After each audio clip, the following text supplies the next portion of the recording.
ಎಲ್ರಿಗೂ ಈ ವಿಡಿಯೋಗೆ ಸ್ವಾಗತ. ಈ ವಿಡಿಯೋದಲ್ಲಿ ಬಿಗ್ ಬಾಸ್ ಲೈವ್ ಅಪ್ಡೇಟ್ ತಿಳಿಸ್ಕೊಡ್ತಾ ಇದ್ದೀನಿ. ಕೊನೆಯ ವಾರದ ನಾಮಿನೇಷನ್ ಪ್ರಕ್ರಿಯೆ ಮುಕ್ತಾಯವಾಗಿದೆ ಅಂತಲೇ ಹೇಳ್ಬೋದು. ಯಾರೆಲ್ಲ ನಾಮಿನೇಟ್ ಆಗಿದ್ದಾರೆ, ಯಾರನ್ನು ನಾಮಿನೇಟ್ ಮಾಡಿದ್ದಾರೆ, ಹಾಗೆ ಧನೋರು ಕ್ಯಾಪ್ಟನ್ ಆಗಿದ್ದಾರಲ್ವ, ಅವರಿಗೇನು ಅಧಿಕಾರ ಸಿಕ್ಕಿದೆ ಅಂತ ಎಲ್ಲನೂ ತಿಳಿಸ್ಕೊಡ್ತೀನಿ. ಹಾಗೆ ಎಲ್ಲರೂ ಸಬ್ಸ್ಕ್ರೈಬ್ ಮಾಡಿ ಅಂತ ಕೇಳ್ಕೊಳ್ತಾ ಈ ವಿಡಿಯೋ ಇಷ್ಟ ಆದರೆ ಲೈಕ್ ಮಾಡಿ. ಬನ್ನಿ ಈ ವಿಡಿಯೋನ ಈಗ ಸ್ಟಾರ್ಟ್ ಮಾಡೋಣ.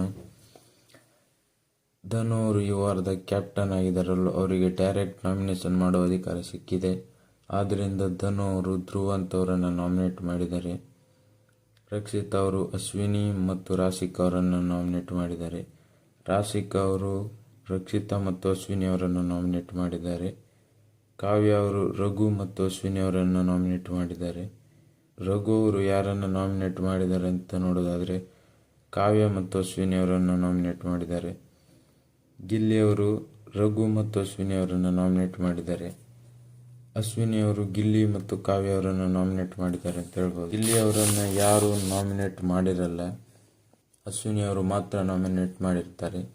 ಗಿಲ್ಲಿ ಅವರನ್ನು ಟಾರ್ಗೆಟ್ ಮಾಡಿನೇ ನಾಮಿನೇಟ್ ಮಾಡಿರ್ತಾರೆ ಅಶ್ವಿನಿ ಅವರು. ಹಾಗೆ ಧ್ರುವ ಅಂತವರು ರಕ್ಷಿತಾ ಮತ್ತು ರಘು ಅವರನ್ನು ನಾಮಿನೇಟ್ ಮಾಡಿದ್ದಾರೆ.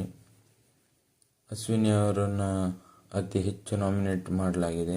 ಎಲ್ಲರೂ ಕೂಡ ಈ ವಾರ ನಾಮಿನೇಟ್ ಆಗಿದ್ದಾರೆ ಅಂತ ಹೇಳ್ಬೋದು.